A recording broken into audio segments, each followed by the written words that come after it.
Amém. Pode se assentar. Eu disse que hoje eu começaria uma série de 4, 5 minutos para nós falarmos sobre a New Life Church, para você que visita, para você que está aqui há algum tempo, que nunca teve a oportunidade de sentar conosco, de conhecer um pouco mais a nossa igreja. A nossa igreja foi fundamentada em 4 pilares, por isso que eu vou falar 5 minutos cada domingo, talvez até menos, em cada um desses pilares.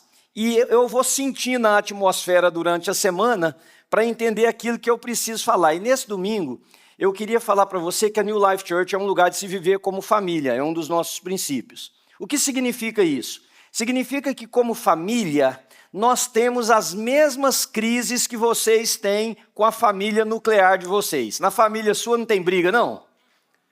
Não, né? Mentiroso, hein? Aqui tem briga.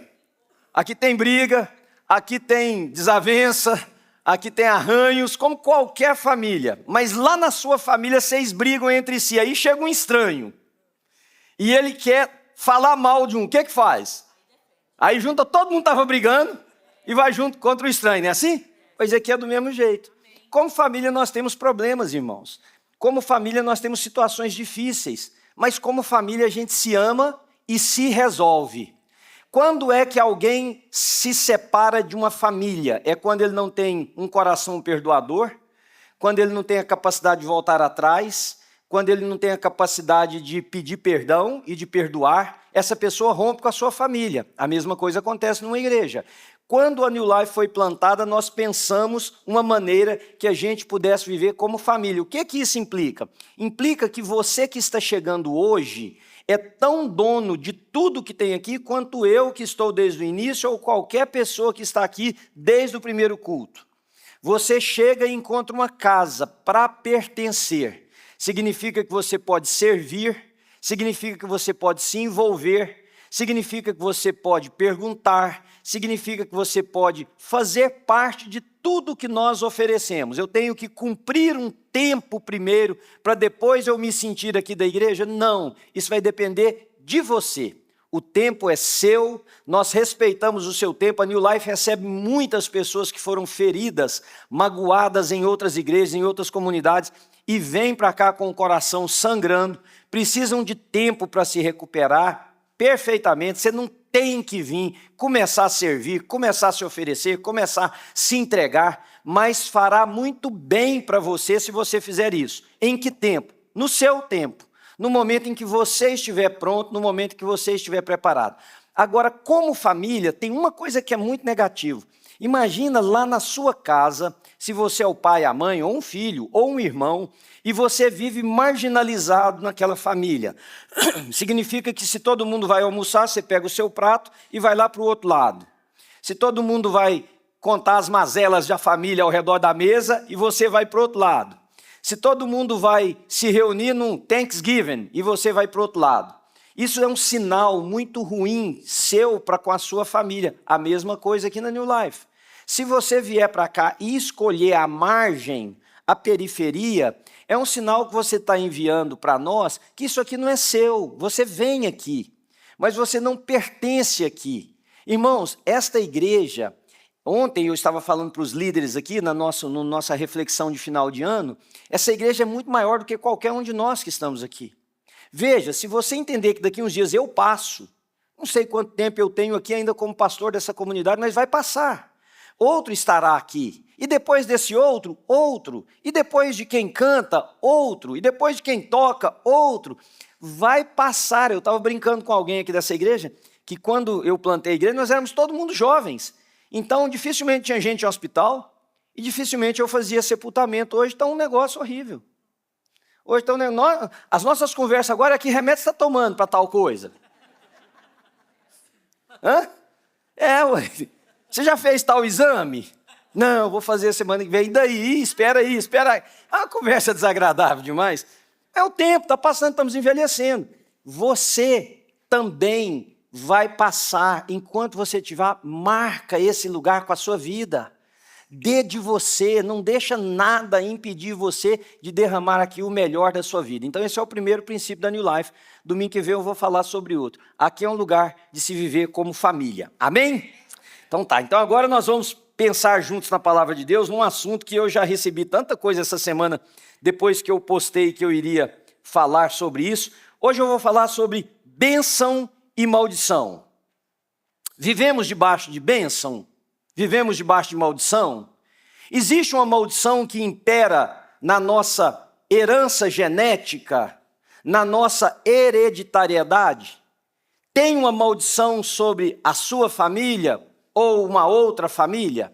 Eu queria pedir a você que você hoje me fizesse uma coisa, por favor. Eu tenho literalmente 29 minutos e 30 segundos para conversar com vocês. Eu quero pedir sua atenção. Eu quero pedir que você, se possível, abra sua Bíblia no telefone, em algum lugar, porque tem um dos textos que nós vamos analisar que é muito longo, mas para mim é o texto mais poderoso na palavra de Deus para nos ensinar sobre isso. Você não vai conseguir lê-lo todo aqui, mas você vai escrever para você ler em casa, depois, refletir. Mas uma coisa eu quero te pedir, fique muito atento e preste atenção. Eu vou ler dois textos, partes pequenas, porque depois o texto maior nós vamos analisar à medida que eu for falando com vocês. A carta que Paulo escreveu à igreja em Corinto, uma das cidades que nós vamos visitar nessa viagem para a Turquia e para a Grécia, Paulo escreveu a seguinte coisa na segunda carta, no capítulo 5, no versículo 17. Presta atenção. Portanto, se alguém, veja um condicional, se alguém está em Cristo, é nova criação. Entenderam isso?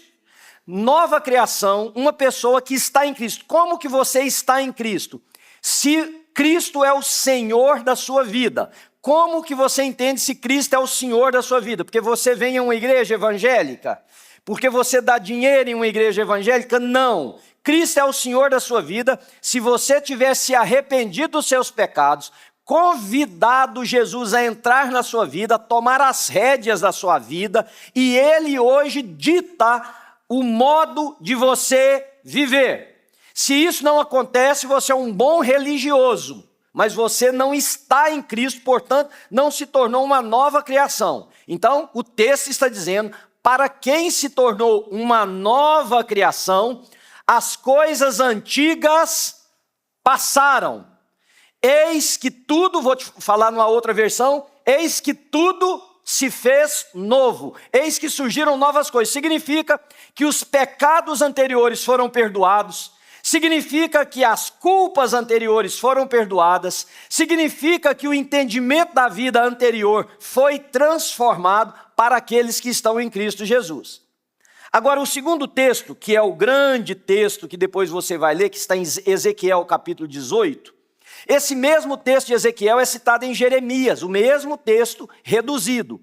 Eu quero usar o de Ezequiel porque é o mais longo. Ezequiel capítulo 18, dos versículos 2 até o versículo 22. Eu não vou ler tudo agora, mas eu quero que vocês prestem atenção nos primeiros 3 ou 4 versículos dessa leitura. Presta atenção. Que é que vocês querem dizer quando citam esse provérbio sobre Israel? Ezequiel está questionando o povo sobre uma mentalidade que era corrente, sobre um adágio popular, sobre um provérbio, sobre um dito. Existia um dito em Israel, existia uma coisa que passava de família em família, de geração em geração, de ouvido em ouvido, de história em história. É como se nós disséssemos assim, o que vocês querem dizer quando vocês dizem água mole em pedra dura, tanto bate até que fura? O que vocês querem dizer com isso? É um adágio. Então Ezequiel está perguntando, vindo uma palavra de Deus para ele, o que é que vocês querem dizer quando citam esse provérbio em Israel? Os pais comem uvas verdes e os dentes dos filhos se embotam? Qual que era o ditado? Os pais comem a uva verde ela é muito ácida, e os dentes embotam, os dentes perdiam a habilidade de cortar. É como se você estivesse grinding your teeth, se você estivesse lixando os seus dentes. Então eles estão dizendo o seguinte, o pai que comeu a uva verde, e o problema nos dentes vem para o filho. Era um ditado que dizia que as coisas dos pais transferiam para os filhos. Nós não temos um ditado no Brasil que diz assim, o cavaco não cai longe do toco ou da árvore. Eu não sei como é que você fala lá na sua terra, na sua região. né? A lasca não cai longe da árvore. Ou seja, há uma similaridade entre os pais e o filho. Geralmente a gente usa isso em coisas da personalidade. Por exemplo, o pai é muito, sei lá, sistemático, o filho também é. O pai eu já contei aqui na igreja uma vez, meu pai tinha o costume de se deitar e ele deitava e ficava esfregando o pé devagarzinho um no outro, até ele dormir. Dos 7 filhos que meu pai teve, o único que faz isso sou eu. Eu deito e fico esfregando meu pé devagarzinho até eu dormir. Só que um dia eu estou lá em casa, andando pela casa, passei na porta do quarto do Pedro. Pedro estava deitado, a porta estava aberta do quarto. Eu olhei, o Pedro, com uns 10, 12 anos de idade, está deitado, esfregando o pé, um no outro. É hereditário, tem coisa que vem. Okay? Então, está dizendo, o que é que vocês dizem? Agora, olha aqui. Olha o que Deus manda Ezequiel falar. Juro pela minha vida, palavra do soberano Senhor, que vocês não citarão mais esse provérbio em Israel. Por quê? Porque esse provérbio estava sendo usado no ambiente que eu estou lidando com vocês nessa manhã, o ambiente da maldição. O ambiente de que o pai tinha feito uma coisa qualquer, os filhos estavam pagando. Deus manda o profeta dizer que nunca mais era para dizer aquilo em Israel. Por quê? Versículo 4. Porque todos me pertencem, tanto o pai como o filho me pertencem. Aquele que pecar é que morrerá. Numa outra tradução diz assim, a alma que pecar, essa morrerá. Para aí, guarda isso na sua mente, eu vou voltar nesse texto, porque eu não quero pular antes de ensinar para vocês 2 coisas muito importantes. Presta atenção comigo. Se eu e você decidíssemos agora, nesse exato momento, abençoar ou amaldiçoar alguém, abençoar ou amaldiçoar, eu e você, por nós mesmos, conseguiríamos. Nós conseguimos amaldiçoar uma pessoa? Pensa aí, porque eu estava lá no escritório, olhando a transmissão do culto para poder conversar com quem estava entrando, e eu coloquei uma coisa, e eu perguntei, e uma pessoa disse, não, existe sim, existe sim. Então presta atenção no que eu estou te perguntando. Eu e você conseguimos amaldiçoar uma pessoa? Por nós. Eu e você, por nós mesmos, conseguimos abençoar uma pessoa também? Veja, se você prestar atenção na história da humanidade, esquece a Bíblia por enquanto, na história da humanidade, você verá que qualquer pessoa que quis amaldiçoar ou abençoar alguém, ele buscou num ser superior, em alguém que tivesse mais força, mais poder e mais habilidade do que ele, para fazer isso. Visto as religiões que se apoderam de poderes maiores para realizar exatamente o que nós estamos falando aqui, bênção ou maldição. Então, se nós olharmos por esse prisma, o poder de abençoar ou amaldiçoar não está em nós. Aí surge uma pergunta, onde está o poder de abençoar ou de amaldiçoar? E existe uma resposta muito clara biblicamente, que eu sei que vocês vão ficar confusos na hora que eu falar, mas presta atenção. O único que tem poder de abençoar ou de amaldiçoar é Deus. Por uma razão lógica, só Ele tem todo o poder sobre toda vida. A alma do Pai, como a do Filho, está nas mãos de Deus. Toda alma é minha, o Senhor disse no texto que nós lemos. A alma que pecar, essa morrerá. Ou seja, Deus é o único que tem poder para abençoar ou para amaldiçoar. Efésios, uma igreja que Paulo visitou, que está localizada também na Turquia, a cidade de Éfeso, Paulo escreveu o seguinte: bendito seja o Deus Pai de nosso Senhor Jesus Cristo, que nos abençoou com toda sorte de bênçãos espirituais nas regiões celestiais. Quem é que está abençoando? Deus. Deus tem o poder de abençoar e de amaldiçoar. Deus já amaldiçoou? Já. Presta atenção. Lá atrás, no livro do Gênesis, no capítulo 3, no versículo 14, depois de seduzida pela serpente, a mulher come do fruto proibido, oferece ao seu marido, o pecado entra na história da humanidade. Quando Deus vem falar com eles, Deus amaldiçoa a serpente. Se você ler, diz o seguinte: o Senhor Deus disse à serpente: porquanto fizeste isto, maldita serás mais que todas as feras e mais que todos os animais do campo. Sobre o teu ventre andarás e do pó comerás todos os dias da sua vida. Essa maldição foi proveniente de quê? Foi proveniente do pecado. Portanto, na Bíblia, toda e qualquer maldição está associada ao pecado. Então, é o equivalente a eu dizer para vocês que assim como Deus é o único que pode abençoar ou amaldiçoar, bênção é estar debaixo das mãos de Deus. Como maldição é estar afastado de Deus. Veja um outro texto comigo. O Senhor também abençoou? Abençoou. Livro de Números, eu faço aqui todo domingo. Números, capítulo de número 6, versículos 23 a 27. É a bênção arônica. O Senhor te abençoe e te guarde. O Senhor levante o seu rosto sobre você e tenha misericórdia de você. O Senhor sobre nós levante a sua face e nos dê a paz. É uma bênção. Então, querido, bênção e maldição, da forma mais efetiva, e por efetivo eu quero dizer real, capaz, pontual, factual, é só de Deus. Aí você pode dizer assim, mas o Satanás também pode amaldiçoar. Aí nós estamos falando de uma outra turma. Porque veja, o que eu estou tratando aqui com você? As pessoas que conversam comigo, que não conhecem a Deus, presta atenção na distinção que eu vou fazer, não conhecem a Deus.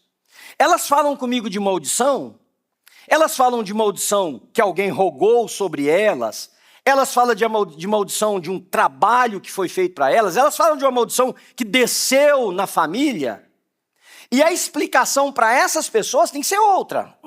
Estão me entendendo? Agora, o que me espanta é quando gente crente, gente cristão, gente que diz conhecer a Bíblia, gente que diz conhecer Jesus, me diz a mesma coisa. Porque lá em Tiago diz assim: aquele que está em Cristo, o maligno não lhe toca.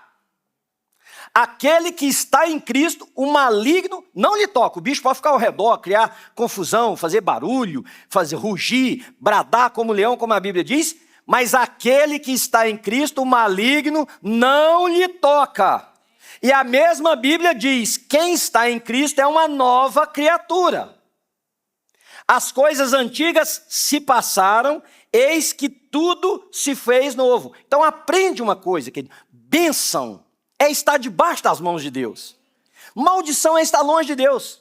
Você pode ter muito dinheiro, muito recurso, muito network, muito poder, longe de Deus, isso é maldição. Não maldição no sentido que nós imaginamos, maldição no sentido global da vida. Porque o que adianta o homem ganhar o mundo inteiro e perder a sua alma? A maldição que está sobre ele é viver uma vida imaginando que os prazeres que ele tem agora serão transportados para a eternidade, e um dia ele vai descobrir que tudo que ele tem agora não vale nada para lá. Então, maldito é esta pessoa cuja mente engana e mente, dizendo que esta é a vida. Não. Imagina assim, olha, uma vez eu trouxe essa corda aqui na igreja, eu vou até trazer de novo. Imagina assim uma coisa, imagina a eternidade. E agora faz assim com a sua mão, imagina um palmo, o tamanho de um palmo. Não importa se a sua mão é grandona, pequenininha. Isso aqui é a nossa vida, querido. O resto é a eternidade. Então, maldição é estar afastado de Deus. Bênção é estar em Deus. Segundo ponto. Não existe maldição hereditária. Eu vou pedir para você repetir para mim, mesmo que você está mordendo a boca de raiva. Repita para mim, fala comigo, não existe maldição hereditária. Não existe. Vai para o texto de Ezequiel agora, abre o seu texto aí. Eu criei 4 estudos de caso para nós nesse texto de Ezequiel. Veja, Deus está dizendo para o profeta dizer para o povo que tem um ditado corrente. Tem um ditado correndo no meio das igrejas evangélicas. Vamos fazer culto para quebrar a maldição hereditária dessa irmã aqui. Vamos fazer culto para quebrar a maldição hereditária daquela irmã lá, daquele irmão acolá. Aí a gente chama o irmão e pergunta assim, tem alguma coisa na sua família? Dá vontade de falar, que família que não tem, moço? Que família na face da terra que alguém não tem o pé preso em algum lugar? Não, vai que o seu bisavô... Como é que eu vou saber que meu bisavô fez? Não, nós vamos voltar em algum momento, em algum lugar. Vamos descobrir o seu bisavô e você vai lá fechar essa porta. Ó, imagina, olha a estupidez dessas declarações. Nós temos mais poder de voltar em determinado momento da história da vida de alguém e fechar uma porta que o sangue do Cordeiro não deu conta de fechar? Que Jesus Cristo no Calvário não deu conta de resolver? Nós vamos ter que regredir lá para encontrar isso. Mas eu quero que você veja o texto.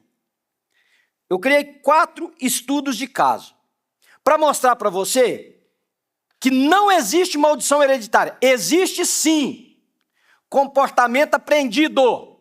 O pai ensina o filho umas porcarias que ele reproduz. Existe sim herança dos pais que podem comprometer os relacionamentos futuros dos filhos porque coloca valores e princípios que eles vão carregar. Pode sim herança familiar criar gente bruta. Aqui nessa igreja são amigos meus, graças a Deus, pessoas que Deus foi abrindo a compreensão, mas vários amigos que eu tinha aqui disseram, pastor, eu não sei dar um abraço, que eu nunca ganhei um abraço. Eu não sei falar eu te amo, que eu nunca escutei eu te amo. Eu não sei pegar meu filho, minha filha, pôr no colo, fazer carinho, beijar, falar papai te ama, porque eu não sei o que é isso. Sim, isso entenda o que eu vou falar, isso é uma maldição, porque é uma vida desprovida de afeto, de carinho, de prazeres que são próprios da relação humana, porque aprendeu de um bruto lá atrás. Mas nós não estamos falando da maldição do espírito que vem perseguindo a sua vida e te forçando a fazer o que você não faz. Existe sim comportamentos que nós aprendemos em casa. Você vê um filho maltratar pai e mãe. Esse sujeito vai ser um bom marido? Você é louco você casar com um cara desse? Porque não se engane, hoje ele te ama. O dia que você fizer algo parecido com o que o pai e a mãe fizeram que ele julga, você também entra na conta. Não existe maldição hereditária. O que existe? Disciplina de Deus. Tem gente que está sendo disciplinado por Deus. E fala assim, ó, é uma maldição. Não é não, quer dizer, a mão do Eterno corrigindo a sua vida. Porque a Bíblia diz que o Senhor disciplina a todo aquele que Ele ama. E a disciplina de Deus às vezes é dura. E a disciplina de Deus às vezes tira coisas. E a disciplina de Deus, às vezes, coloca coisas no nosso caminho. Então, não confunda estar sendo disciplinado por Deus com maldição hereditária. Porque eu vou repetir 50 vezes. Maldição hereditária não existe. Olha o texto, caso 1, está lá no texto de Ezequiel. Eu vou citar, depois vocês confiram em casa. E eu vou encurtar por causa do meu tempo. Caso 1, versículos de 3 até o versículo de número 9. Suponhamos que haja um certo judeu, um certo justo, que faz o que é certo e direito. E aí ele vai citar o que é. Ele não come nos santuários, ele não empresta juros para tirar do seu irmão, ele não tem a mão pesada, tem uma porção de coisa aí. Suponhamos que haja um justo que faz o que é reto e direito. Ele age segundo os meus decretos, obedece fielmente às minhas leis. Estou lendo no versículo 9.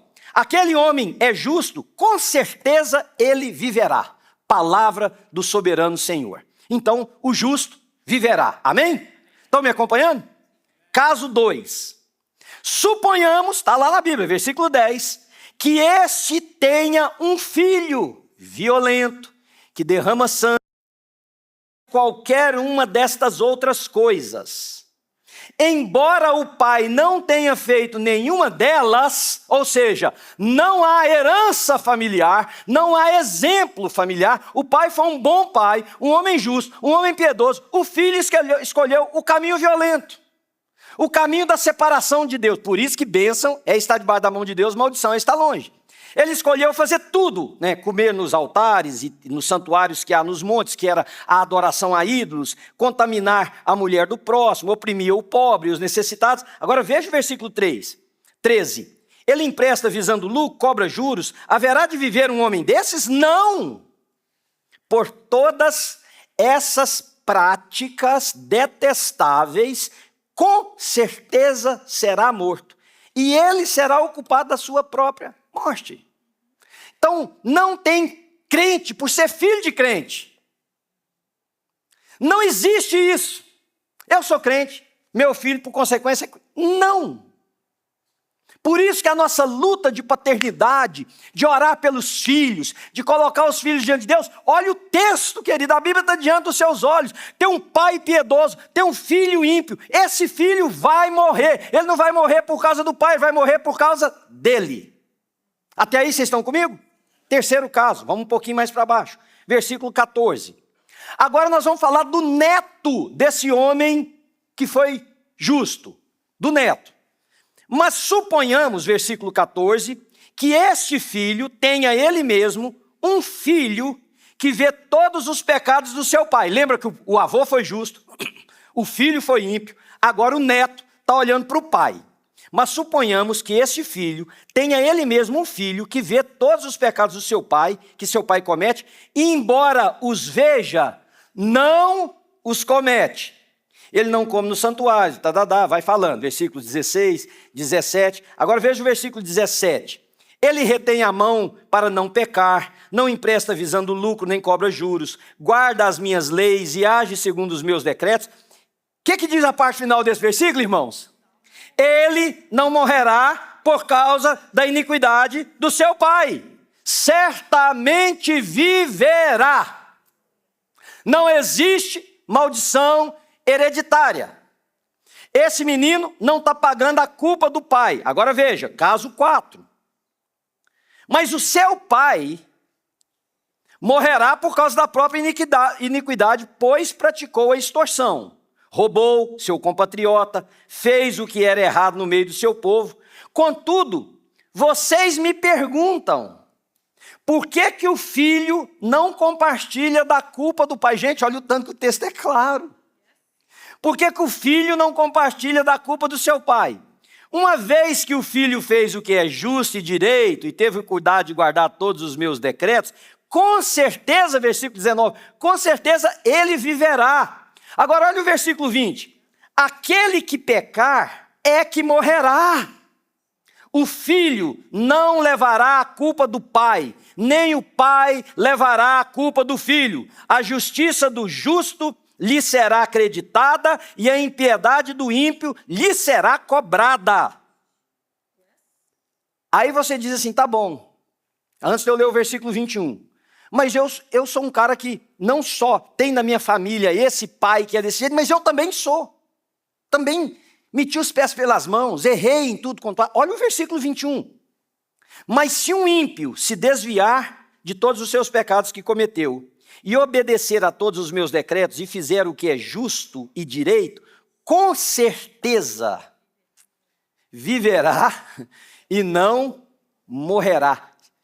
Sabe o que ele está dizendo? Vou pôr na nossa linguagem. Se ele se arrepender, se ele se converter, o que está para trás ficou para trás. Olha o versículo 22. Não se terá lembrança de nenhuma das suas ofensas que cometeu. Devido à justiça, às justas que tiver feito, ele viverá. Então, se você for crente, querido, se Jesus entrou na sua história, se o Cordeiro de Deus derramou o sangue dele na cruz e você foi beneficiado desse sangue, não importa o que está para trás, você foi feito uma nova criatura a partir daquele dia. Dos teus pecados eu não me lembrarei jamais, diz o Senhor. Agora, é claro que o convívio com uma pessoa maldita cria um ambiente ruim? Óbvio. A Bíblia diz, desculpa as mulheres, é porque fala, né, da mulher, se estivesse falando do homem eu também citaria. A Bíblia diz que é melhor você viver debaixo da ponte do que com a mulher que fica resmungando na cabeça do outro. Vamos criar um para o homem. É melhor você viver debaixo da ponte do que com um homem que te enche as paciências o dia inteiro. Não quer dizer que espiritualmente é uma maldição na sua casa. Quer dizer que aquele homem é um chute na canela. Que essa mulher é um dificílimo de conviver com ela e que transforma qualquer ambiente num ambiente ruim. Você tem bons amigos que alegram o ambiente, que te faz sentir bem, que é leve. Agora, você tem gente que você fica perto dele, que é pesado, não? É pesado, você fala assim, meu Deus do céu. Parece que a pessoa não tem... Isso tem a ver com o quê? Tem a ver com o estilo de vida da pessoa. Esse estilo de vida pode influenciar? Pode. Mas esse estilo de vida vai espiritualmente contaminar você e mudar a realidade espiritual da sua vida? Jamais! Se você for de Jesus. Não tem isso. Aí você pode dizer, tá bom, então o que esse texto que está falando do justo... Olha, depois vocês leiam o texto completo, tá? Ezequiel 18, de 2 a 22. O que é ser justo? Nós sabemos que não há um justo, nenhum sequer. Porque todos pecaram e destituídos estão da misericórdia de Deus. Eu estou citando o texto que está lá em Romano, na carta que Paulo escreveu à igreja de Roma. Não há um justo, eu não sou, você não é, não há ninguém na face da terra justo. Quem é que nos fez justos? Cristo Jesus. Pela sua justiça, pelo cumprimento da vontade de Deus na vida de Cristo, Ele nos fez justos. Então aquele que está em Cristo, que se tornou uma nova criatura, foi justificado. É o termo que a gente usa na teologia, que é um termo forense. O que é um termo forense? Que acontece numa corte. Essa semana, infelizmente, eu estive numa corte para presenciar uma situação horrível. Chega uma pessoa e diz, olha, essa pessoa aqui, homem ou mulher, é isso, é aquilo, deve permanecer na cadeia por muitos anos. Aí o advogado de defesa do lado de cá diz, não, mas tem esse atenuante, tem essa situação aqui que a Vossa Excelência precisa considerar, leve isso em consideração. O juiz ouve aquilo e bate o martelo e diz tal coisa. Justificação significa que um juiz bateu o martelo e disse, o Manuel está perdoado. Aí, querido, você saqueirá, você pode gostar, não gostar, fui perdoado. Entendeu? E tem mais uma, dos meus pecados, o juiz diz, ó, quem falar aqui do pecado dele é que vai para a cadeia. Aí o crente morre, né? Porque o crente gosta de trazer à tona o que foi dos outros. O que está lá atrás, o crente está 20 anos para trás, o cara que fica remoendo. Deus não é assim. Então nós fomos justificados em Cristo Jesus. Então, vocês estão me acompanhando ainda? A quebra da maldição que estava sobre nós, olha, meu irmão, você tem que ler a Bíblia, pelo amor de Deus. Porque senão você não vai ser crente nunca, você vai ser religioso. A Bíblia diz assim, ele pegou o tratado de dívida, a maldição que pesava sobre mim, e encravou ele no madeiro. Maldito todo aquele que for pendurado no madeiro. Cristo se fez maldição no meu e no seu lugar, para que nele nós fôssemos libertos da maldição que pesava sobre nós. Então você quer quebrar qualquer maldição hereditária na sua vida? Venha para Cristo Jesus. Ele é a nossa justiça. Por isso que a carta de 2 Coríntios, capítulo 5, versículo 17 diz, quem está em Cristo é uma nova criatura, todas as coisas já passaram. Aí você pode dizer, pastor, e aqui na igreja, eu cresci em um lar que eu fui ensinado a tomar bênção do meu pai e da minha mãe vai fazer 90 anos a semana que vem. Se eu ligar para ela e não falar, sua bênção, mamãe, aí eu falo, mamãe, como é que sua tá? Ela fala, bênção primeiro, né, meu filho? Então, até hoje é assim. Aí a Sara e o Pedro, ensinei eles a tomarem bênção. E aqui na igreja tem uma menina, uma mocinha, cresceu aqui um bom tempo. Ela não sabe o tanto que ela quebra meu coração com isso de alegria. Toda vez que ela me vê, ela me dá um abraço e fala assim, sua bênção, pastor. Por quê? Aí você pode dizer, mas você acabou de dizer que não está em nós abençoar os outros, nem amaldiçoar? Presta atenção. Não está em mim, mas está naquele que está em mim. Então, se o capeta está em você, você amaldiçoa os outros, que também são dele. Porque se você for amaldiçoar o capeta que está em você, quiser amaldiçoar o Cristo que está em alguém, você não consegue. Você amaldiçoa alguém que também já está no capeta. Aí é a turma do lado de lá, que nós não estamos aqui para cuidar deles nessa manhã. Estou falando de nós. Então, se o abençoador é Cristo, se não há poder em mim, Manuel, como homem, palavra, né, que eu vou falar do gesto agora mesmo, palavra para abençoar, eu invoco, lembra o que eu disse antes, história da humanidade, todo mundo que busca abençoar, amaldiçoar alguém, recorre a uma força superior para realizar aquilo que é impossível para ele ou para ela. Eu recorro a alguém superior, no caso, o meu Deus, que habita em mim, através do meu Espírito, para dizer, seja abençoado. Então, um homem, uma mulher cristão, podem abençoar os outros. Porque a bênção não emana deles. Olha lá no texto de Números depois, capítulo 6. A instrução da bênção arônica foi Deus que disse, abençoe o meu povo dizendo isso. Então, ao dizer essas palavras, tendo Cristo vivendo em você, você abençoa as pessoas. E eu vou te dar uma outra prova desse negócio. Tinha um rei que era, aliás, eram dois reis, um amonita e um moabita, da terra de Amon e da terra de Moab, que queria amaldiçoar o povo de Israel. Aí contratou um cara poderosíssimo na arte da maldição. Era o bambambam da época. O Instagram do cara tinha milhões de seguidores, porque nem que fosse de medo dele. Aí ele falou assim, olha, você vai fazer o seguinte, o povo de Israel está acampado ali embaixo, eu quero que você amaldiçoe esse povo para mim. Pagou ele. O cara falou, tá fácil, isso é o que eu faço para a vida. Fez até um selfie, indo amaldiçoar o povo de Israel. Pá. Chegou lá em cima, estendeu a mão. Quando ele abria a boca, o que saía da boca dele? Fala para mim, gente. Bem, o homem não foi pago para amaldiçoar? Saia bênção. Você falou, vou errei aqui na fala. Não é isso, decora. Fale de novo, pá, saía bênção. Aí ele desceu, chegou para o rei e falou, está aqui seu dinheiro. Vou ter que apagar o post no Instagram, não deu certo. Por quê? Como que eu posso... O que diz o versículo, gente? Como que eu posso amaldiçoar aquele que o Eterno abençoou? Como é que eu posso amaldiçoar a quem não cabe maldição? Em quem não há precatória? Em quem não há rogo de azar? Como que eu faço se ele impede?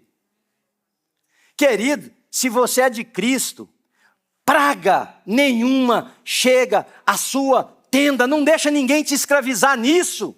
Ah, pastor, mas eu faço um negócio e o trem dá errado, eu faço um outro negócio e o trem dá errado. É porque você não sabe administrar, sei lá. Você está investindo sei lá. Você montou um depósito de areia em Dubai. Tá régua, quebrar. Acontece, na vida a gente erra em investimentos. Aprenda, busca alguém. Aqui nessa igreja, eu fiz consultoria financeira pessoal por 26 anos, queridos. 26 anos. A maioria de vocês estão sentados aqui, eu cuidei do orçamento familiar de vocês assim, no papel. Quantas vezes eu disse para um de vocês, falei, você não sabe mexer com dinheiro, deixa a sua mulher mexer. Não, mas o homem da casa sou eu. Vai quebrar, infeliz. Vai quebrar. Ela entende, você não entende. Tem gente... A Ana, minha esposa, ela pinta. Você me deu um pincel, eu não sei fazer 2 riscos. Adianta falar, eu sou o homem da casa, eu que tenho que pintar? Você não sabe, deixa o outro. Agora, eu quero terminar, e hoje eles podiam ter me dado um tempinho maior também, né? Porque tá. Eu quero terminar dizendo o seguinte, como é que a gente abençoa? A gente pode muito abençoar. A gente abençoa com atitudes de bênção.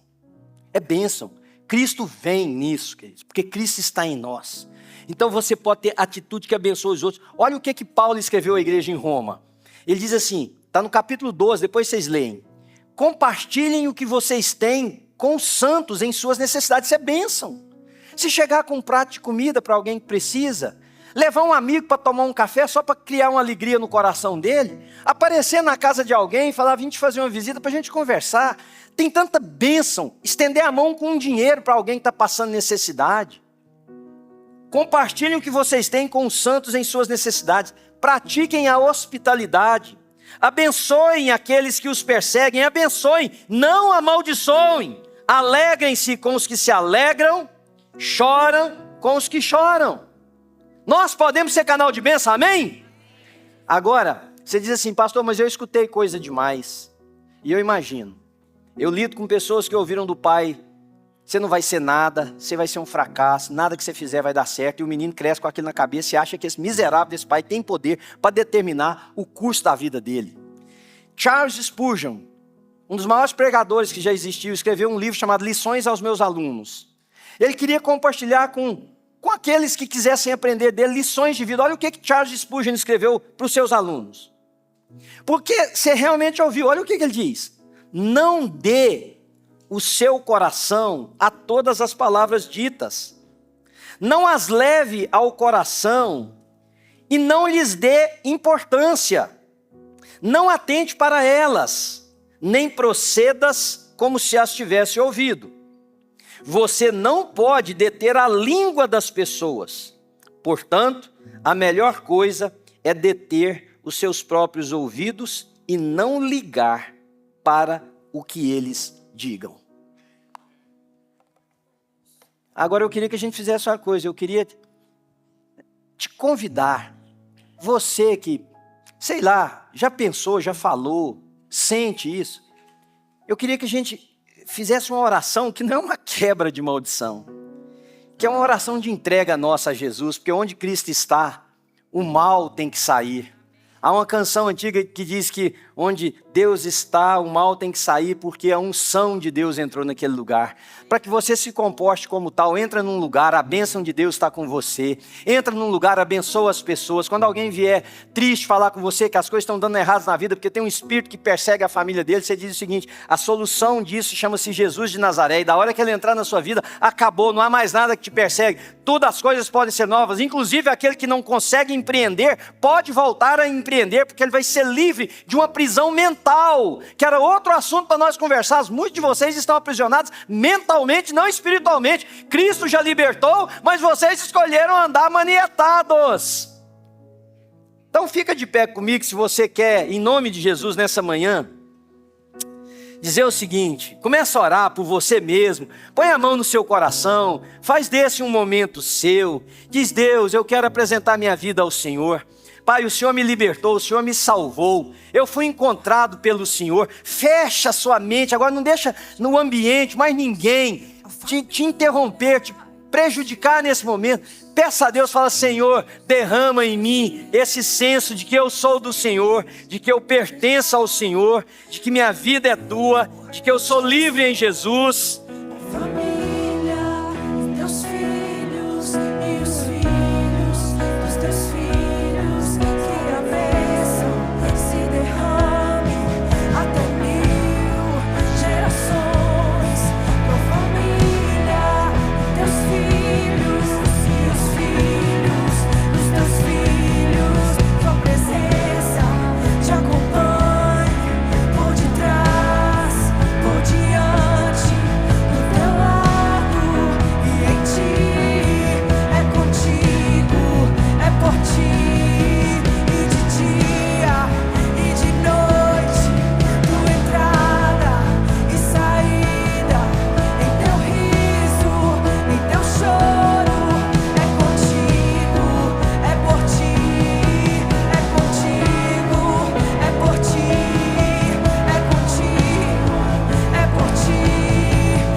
Aproveita agora e diz: eu abençoo meus filhos, eu abençoo minha esposa, eu abençoo o meu marido, eu abençoo meu pai, minha mãe, eu abençoo meus irmãos de carne, eu abençoo meus irmãos aqui. Seja um canal de bênção, querido, porque Ele está, e a bênção é essa, que a bênção do Senhor acompanhe as nossas famílias, seja sobre os nossos filhos, os filhos dos nossos filhos, sobre todos quanto amam o Senhor, em nome de Jesus. Pai, obrigado pela Tua palavra que nos liberta, que não nos permite ficar cativos de pensamentos, de ideologias, de propostas humanas, de homens que querem manter pessoas alienadas a si próprio. Ela nos liberta, Senhor, e eu oro para que o Teu Espírito tenha efetuado isso nessa manhã. Uma liberdade que vem pelo conhecimento da Tua palavra, uma liberdade que vem por saber quem somos em Cristo Jesus, e que o Teu povo nesse lugar seja, haja, viva como livre, Senhor. E agora livre que somos pelo sangue que foi derramado na cruz do Calvário, o Senhor agora nos habilitará a corrigir na nossa vida aqueles comportamentos, impressões, compreensões da vida que amordaçam, que impedem, que entristecem, que ferem, que, ó Deus, maltratam outras pessoas. Isso sai, porque agora livres nós podemos reaprender a viver, reaprender a ser filhos de Deus. Eu ministro sobre a nossa igreja a bênção que é do Senhor. O Senhor é o abençoador. Que o Senhor nos abençoe e nos guarde. Que o Senhor levante o seu rosto sobre nós, tenha misericórdia de nós. Que o Senhor sobre nós levante a sua face e nos dê shalom, a paz de Cristo que excede todo entendimento. Guarde mentes e corações em Cristo Jesus até o dia em que Ele voltará para nos buscar. Amém, querido? Agora vira para alguém que está perto de você, se for alguém que você é íntimo, e diz assim: eu te abençoo, em nome de Jesus, te abençoo. Você pode dar um abraço, se for alguém próximo de você, e saia dessa igreja cantando isso. Amém, amém.